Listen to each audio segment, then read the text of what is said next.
आओ बेटा, देखिए जरा ये सवाल हमसे क्या कह रहा है। देखने में तो ये भी कठिन लग रहा है, लेकिन तुम जानते हो दिखता कठिन है लेकिन होता कठिन। देखो क्या कह रहा है, हमें तुल्यधारिता पता करनी है ए और बी के बीच में। पता कर लेना पक्का, देखना कैसे पता है। देखने में सबसे पहले समझ में आया ये छोटा वाला हल। याद करो बताया था, जब भी बक्से टाइप का कोई सवाल आए सबसे पहले बक्सा हल करो और ये वाला बक्सा हल करते हैं।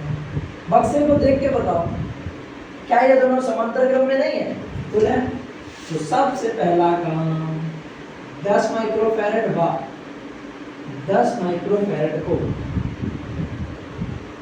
किस में जोड़ देंगे, समांतर क्रम में।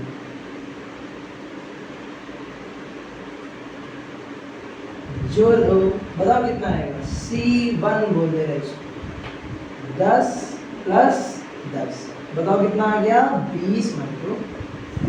यानी कि चाहे इन दोनों 10-10 को समांतर क्रम में जोड़ो या फिर इन दोनों की जगह एक जोड़ दो 20। ठीक, आगे। अब आगे मेरे दिमाग में आया कि भाई ये तीनों को हम श्रेणी में जोड़ सकते हैं क्योंकि एक लंबी सी लाइन लगी हुई है। दिमाग में आया तो जोड़ देते हैं। किसको किसको, 60 50 व 60 माइक्रोफैरड को किस में जोड़ेंगे, श्रेणी क्रम में। जोड़ दो, जोड़ने में बताओ कितना आएगा, 1/C2 बराबर 1/60 प्लस 1/50 प्लस 1/60। तो तीनों का एलसीएम कितना आएगा, तीनों का एलसीएम आएगा 300। 6 पंचे 30, 5 छके 30 और 6 पंचे 30।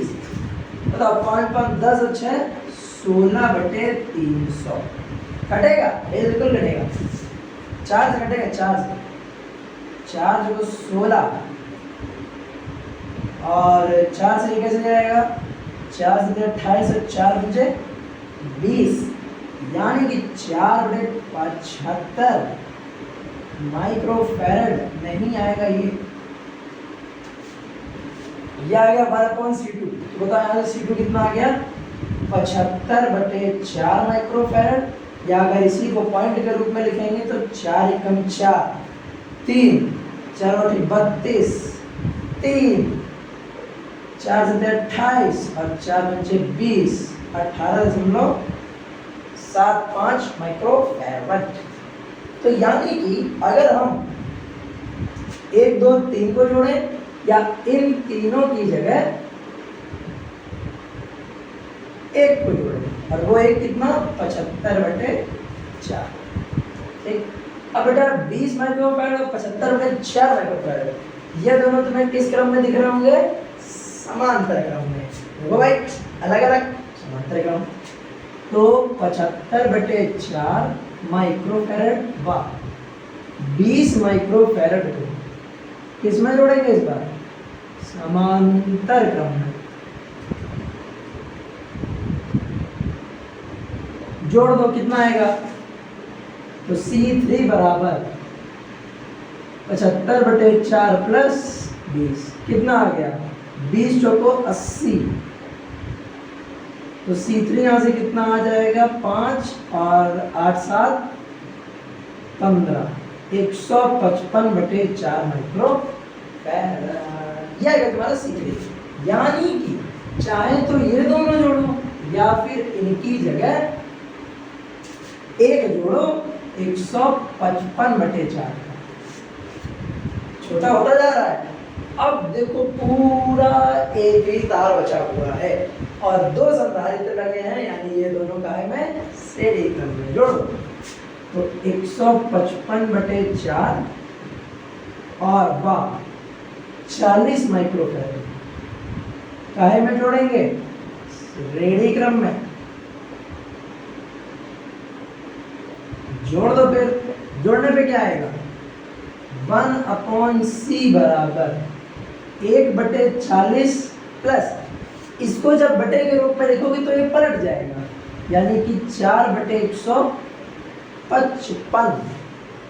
दोनों का एलसीएम कितना आएगा, 40 और 155 का, इन दोनों का एलसीएम आएगा 620। 620 आया एलसीएम। तो बेटा 40 का भाग जब 630 में दोगे तो कितना आने वाला है? ये आएगा तुम्हारा 1240। 1240 काटो तो 4 कहीं 12 और 4 एकम 4, 31। और जब 155 से काटोगे तो ये जाएगा 8 12 और 8 चौको 32। 32 31 जोड़ो कितना आएगा? 3 और 6 बटे में कितना चल रहा? 1240। 1/c कितना आ गया? 63 बटे 1240। यहाँ से c कितना आ जाएगा? 1240 बटे 63। विश्वास मानो 1240 के भाग 63 से दोगे तो ये आने वाला है 19.68। या फिर इसी को हम लोग लगभग किसके बराबर लिख सकते हैं? 20। ठीक है, आ गया तुम्हारा आंसर खत्म। अब हम लोग चलेंगे नेक्स्ट न्यूमेरिकल की तरफ।